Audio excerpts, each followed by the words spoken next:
உங்கள் வீட்டில் மாடு மேய்க்கிறதுக்கு ஆள் ஏதாச்சும் தேவைப்பட்டுச்சுன்னா எங்கள் வீட்டில் 2 பேர் இருக்காங்க.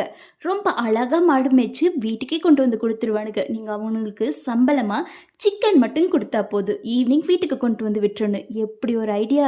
இந்த பிஸ்னஸே ஸ்டார்ட் பண்ணலாமான்னு யோசிச்சுக்கிட்டு இருந்தேன். அப்படியே எங்கள் அப்பா கிட்ட போய் இப்படி ஒரு பிஸ்னஸ் ஐடியா இருக்குது, நம்ம பண்ணலாமா அப்படின்னு கேட்டதுக்கு எங்கள் அப்பா என்ன தெரியுமா சொன்னார்?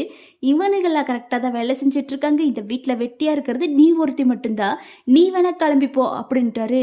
எனக்கு ஒரே ஷாக்கு. பெத்த மகக்கிட்டயே இப்படி பேசிக்கிட்டு இருக்கீங்களே அப்படின்னு.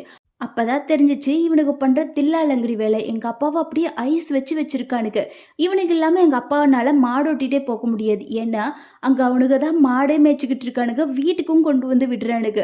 அதனால எங்க அப்பா இம்ப்ரெஸ் ஆயிட்டாரு. இப்படி எல்லாம் பண்ணிட்டு இருந்தா பெத்த மகளுக்கு எங்க மரியாதை இருக்க போகுது வீட்டுல. அதாவது பரவாயில்ல, இவனுக்கு 2 பேர் தான் நினைச்சிட்டு இருந்தா, இப்ப புதுசா இந்த உலகத்துக்கு ஒரு 20 நாளான ஒரு கண்ணுக்குட்டி ஒன்று பிறந்திருக்கு. அவ பண்ற அட்டகாசம் அதை விட அதிகம்.